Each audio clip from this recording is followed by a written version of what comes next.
Le trouble de personnalité schizotypique. Il y a des petites nuances avec le trouble schizoïde. Alors, le trouble schizotypique, ce qui est plus particulier, ce qu'on va voir qui le démarque, c'est que la personne elle a généralement des pensées étranges, beaucoup de pensées magiques, des croyances bizarres, va avoir tendance à parler de façon métaphorique. La personne elle va peut-être avoir l'impression qu'elle a des pouvoirs surnaturels, très, très, très attirée vers tout ce qui est ésotérique, surnaturel, mais se sent connectée à ça. Pas juste un intérêt de type hobby, là. Plus vraiment presque un envahissement chez la personne. Elle va avoir une grande tendance aussi à entrer en relation.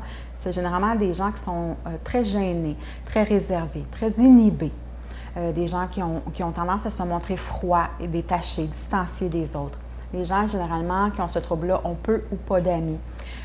Les gens qui les entourent vont avoir tendance souvent à dire qu'ils sont excentriques, bizarres, qu'on ne les comprend pas, qu'ils ont une tendance à adopter un comportement qui est plus inhabituel. Ce sont des gens qui peuvent être très intéressés par les rituels, qu'ils soient religieux ou ésotériques.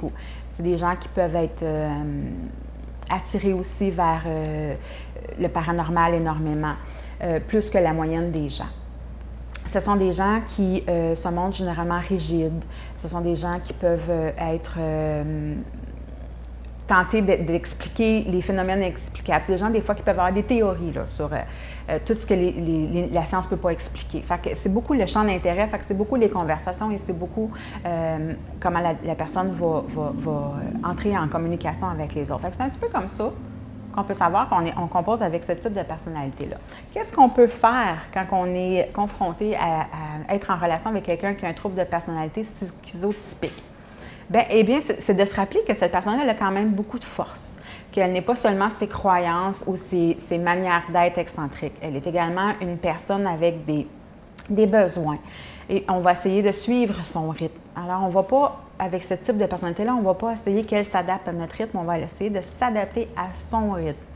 On ne va pas non plus embarquer ou engager des conversations sur ses idées excentriques. On va plus écouter, changer de sujet. Ça se peut que la personne essaie de revenir sur le sujet. Nous, on va faire la même chose. On va aller vers un autre sujet parce qu'on veut que la personne s'intéresse à autre chose. On veut également que la personne elle apprenne à développer des habiletés sociales parce que c'est souvent ce qui fait défaut.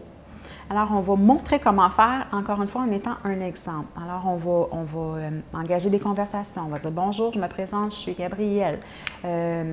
Toi, tu es... Ah oui, qu'est-ce que tu aimes? As-tu des enfants? » On va montrer un peu à l'autre comment on initie des relations.